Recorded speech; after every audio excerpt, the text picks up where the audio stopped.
The upcoming holiday weekend is officially here, but the weather forecast is tracking less than ideal conditions for outdoor plans. Thanks for joining us for the Fox 61 News at 10. I'm Priscilla Meza. We'll get a check on the weekend forecast in just a moment, but first, we head to Harkness Memorial State Park in New London, where Tim Latow spoke with people who took advantage of today's weather before clouds and rain roll in this weekend. Nothing beats this view at the beach, but with a high of only 60 degrees, you couldn't pay anyone to go for a swim. Yeah, a little bit cold. You gotta wait a couple months for that, but you know, it's Memorial Day weekend. Spend some time with your loved ones. Yeah, I always like to go to the beach on Memorial Day weekends. Water is the only sound on the beach at Harkness Memorial State Park. Only a handful of humans dotted the sand, including the Ogden family. Absolutely too chilly to swim, but yeah, it's, you know, the view. You know, God creates some beautiful things. Just one seagull was brave enough to leave the nest this chilly and overcast May day. Only a couple of boats ventured in the water, but it's as good as the outdoors are going to get for Will Hartung this holiday weekend before the rain comes in. I'm gonna, go to bingo night with my girlfriend, and I think just spend some time with my family, have a couple dinners inside, and hope that rain goes away. The beach is still a beautiful sight for those who made the trek. It's John Slover's first day at the shoreline in years. It's a place for him to reflect on his childhood, and also those who served in particular this weekend. I used to get really emotional about it. I call a friend who served in World War II. His name was Bob Gorman, and we would talk for a long time. And the long weekend is a time for families to rest and catch up. On the sand, Slover and his wife received the news their daughter is pregnant with their fourth child. But the surprise had about as much heat behind it as the weather. My mom did not seem surprised. She said I seemed off. So, moms know. And our Fox 61 weather team says that Saturday has the lowest chance for rain, but Monday will be the warmest with a high of 71 degrees. In Waterford, Tim Latow, Fox 61. Yeah, not exactly ideal, 100% ideal weather that people would want for this weekend, but it's always, it's always tough for yeah. For us to kind of time out a rainy weekend, but it's not going to be a washout. And I think, Priscilla, the wettest day will be Sunday. That's your indoor plan. That's the plan where you can be indoor with your kids and, watch some movies, watch sports. So the holiday weekend isn't perfect, but it's also not going to be a total washout. And you can see the numbers there in the icons. So tomorrow's a cloudy, gloomy day, but most times, especially Hartford East, it's going to be dry. And then by tomorrow evening and tomorrow night, everybody gets into the rain for Sunday. And then Memorial Day, interesting that we'll have a couple of showers in the morning, but the sun will be coming out during the afternoon. So right now we have temperatures in the 50s across the area. We're fairly cool, 52 Torrington, the 52 Groton, London. Everybody else basically low and middle 50s across the area. So cool evening, cool night. Rain staying off to the south for now. We have a ridge of high pressure in control, but all this rain will be moving up over us for Sunday, basically late Saturday night into Sunday. So mostly cloudy tonight, and then tomorrow cloudy with rain developing late in the day. And I'm going to jump right to Saturday evening. You can see just a couple of showers, and eventually it'll come over Connecticut with temperatures averaging tomorrow, again, upper 50s to lower 60s. Coming up, I will detail how much rain we get on your Sunday. The Memorial Day forecast looks better now. And what about the last week of May? All the details coming up in a few minutes. Priscilla.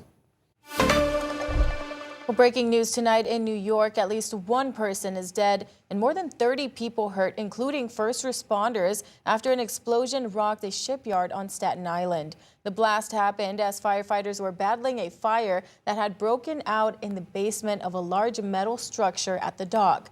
New York City Mayor Zohran Mamdani spoke tonight about the first responders who were hurt.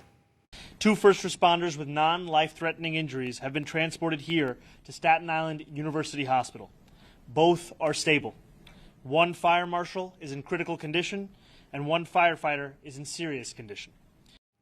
The cause of the fire and explosion are under investigation. A New Haven man has been found guilty in a 2021 double murder. A jury convicted 42-year-old Octavius Kindred of 2 counts of murder and criminal possession of a firearm. Prosecutors say Kindred shot and killed Alfreda Humans and Jeffrey Dodson inside a New Haven home in January of 2021.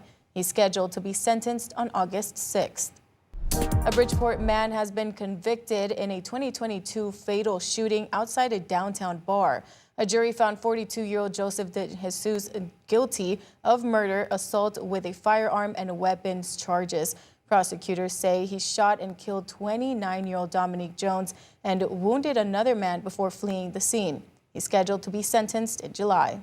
An inmate was hospitalized after being stabbed with a makeshift weapon during a fight at the McDougall-Walker Correctional Institution.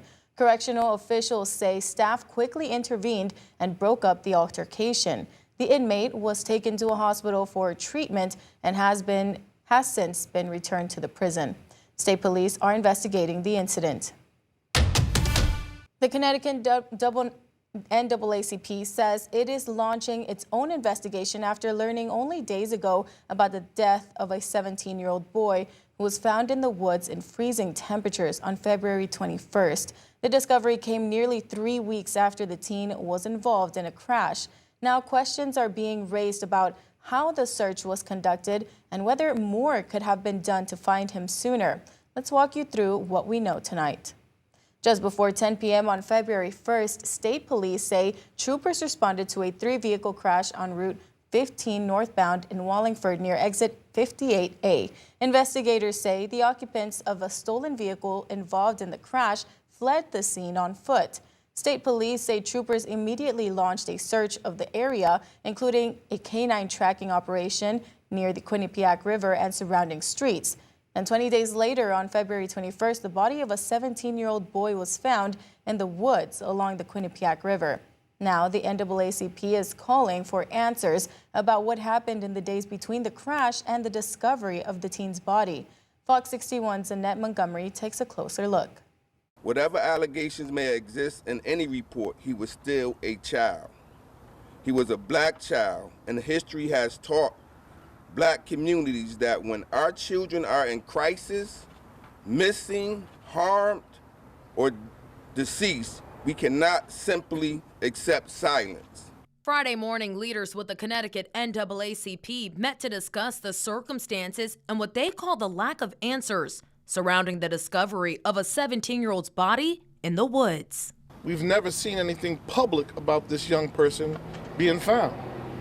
So we have some serious questions with the Wallingford Police Department of exactly what is the policy of what is supposed to be done when you find a body in the woods.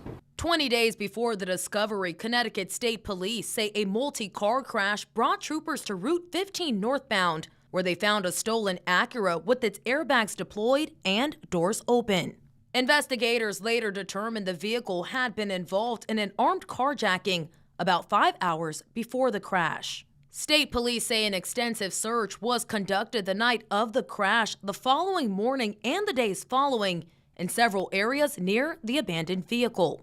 The morning after the crash, troopers say they received a call from the teen's mother, who reported her son had been in an accident and was, quote, in the woods with his friends freezing, end quote. Authorities say they then issued a missing persons report and silver alert for the teen. After following leads and conducting an aerial search, it wasn't until February 21st that state police say a person walking their dog in Wallingford found the 17-year-old's body along the banks of the Quinnipiac River near the Wallingford Compost Center on John Street.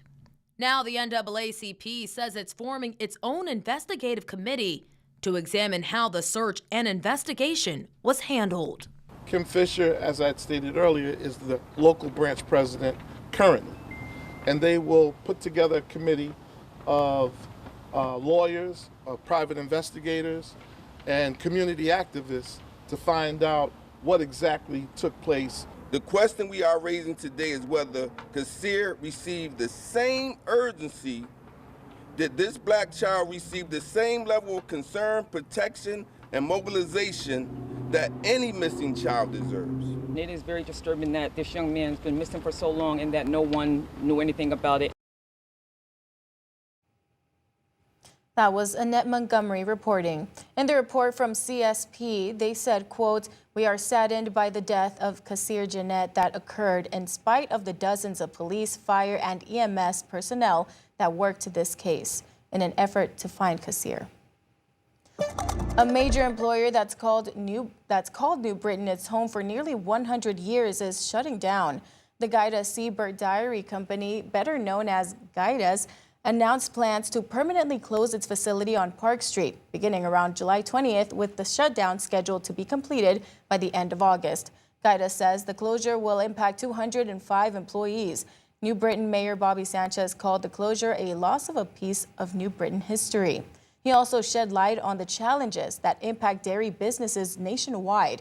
He said, quote, "Companies like Guida's are being squeezed by rising fuel and energy costs, inflation, supply chain disruptions, workforce shortages, and economic policies coming out of Washington that have made it increasingly difficult for regional producers to compete and grow."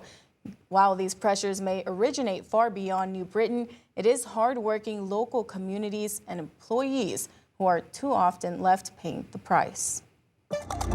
Ansonia's mayor is asking the Board of Aldermen to authorize an independent investigation into alleged misuse of city resources by current or former city officials and employees. In a letter to the board, Mayor Frank Tishka said the allegations involve possible misuse of city credit cards, vehicles, fuel purchases, and other public assets prior to December of last year.